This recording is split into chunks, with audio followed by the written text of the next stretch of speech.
What's going on, everyone? I'm going to be giving you all a quick rundown on my race truck over here. It'll be making its way probably throughout the channel as I continue to try to get it to go faster and come across issues. This is my 2005 Chevy Colorado single cab. It is powered by a turbo LS motor, turbo 400 with a Ford 88 with full 9-inch guts in it. There's plenty of videos out there on how to do this, but yeah, it's just a 88 cut down, 9-inch ends, braced. I got all the parts from Mosier. It's got, let's start in the front. It's an LC9 4-inch stroke board, like 10 over. It comes out to like a 365 cubic inch, 10.5 to 1 compression, PRC 225s, Holley low ram, intercooler in there. And as you can see right now, I'm in the process of refabbing my hot side to accommodate my new turbo. It is a Precision Pro Mod 98. It's the Pro Mod 9803. Should work pretty well with this displacement. I have toyed around a lot with stock bottom end 5.3 stuff. Just this was something I decided to try, and so far it's working out really well. But I'm also sort of speccing everything to, if I have to go back to a stock bottom end 5.3, it'll be kind of hard to light this charger, but if you look over here in my cold side, I have a bung in here already set up for nitrous. I got a full nitrous express system sitting over there. But it's pretty much, the truck is built for no prep. It used to be set up for radial, or so I thought. Now it's geared strictly towards no prep, low prep, bad surfaces type of stuff. Front suspension is, it's the Crown Vic spindles. It's got Viking triple adjustable shocks. I did my own, it's still factory control arms, uppers and lowers. I just modified some of the geometry on them, moved the rack and pinion up and down to eliminate bump steer. But as of right now, I have about, I think, 10 inches of total travel from like fully bottomed out to fully extended. As it sits, it has, I think, about 3 inches up, 6.5 down, something like that. Works really well. It's got Viking double adjustables in the back. It's leaf sprung, or it's got split monoleafs. It's still leaf sprung, split monoleafs, Calvert, Caltrack system, and Calvert sliders, anti-roll bar. The inside is pretty straightforward. It's just got some Kirkies in it.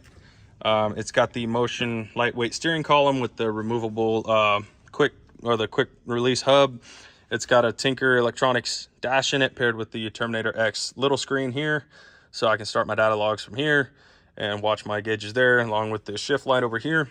The factory function's still working here, minus the gauge cluster, radio and lights, headlights, all that stuff still controlled from in here. Nothing is gutted in here, minus the HVAC box from under there, but this thing could fully be returned to a daily driver eligible truck. I just don't care for running my exhaust all the way to the back, so that's why I don't run that class, not yet. As you can see, the exhaust came out right there. With the new turbo, I'm gonna have to be opening that up since it'll be a 5-inch downpipe compared to a 4-inch. It's got the radiator in the bed here. It's a 34-inch truck radiator out of like a 05, 06 Silverado with the electric fans to match. I only run one of the fans because it runs cool enough as it is. It's got a 6.0 Power Stroke transmission cooler with AN fittings welded on the end. As you can see, it is a pretty big cooler. It does very well. I don't think I've seen the transmission temperatures on this one over like 150, 160 degrees. That's hot lapping it. Bed cover built by me. These louvers they've lasted there a while, but they started rattling loose. I'll be trying something new there, but that's to sort of help duct the air out.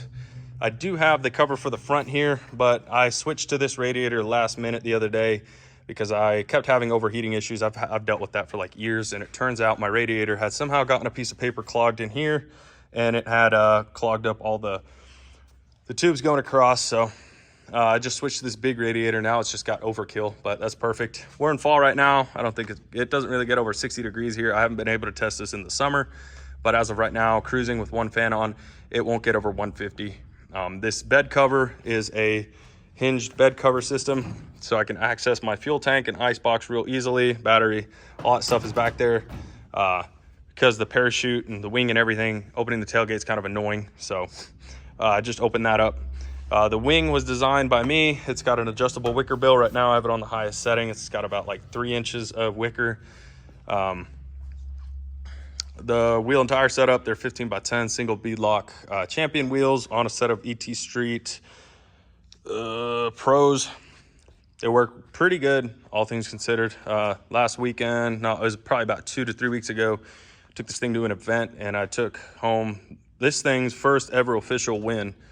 It won the True Street class, and I almost won in the tailgate class. I made it to the finals. Got a little too spicy, lifted the front tires, and got a little too squirrely, had to let out of it. It was pointing me right at the wall, but all things considered, I'm super ecstatic. This setup's been in the works for years. I've tried and tried and tried, and it's finally starting to come together.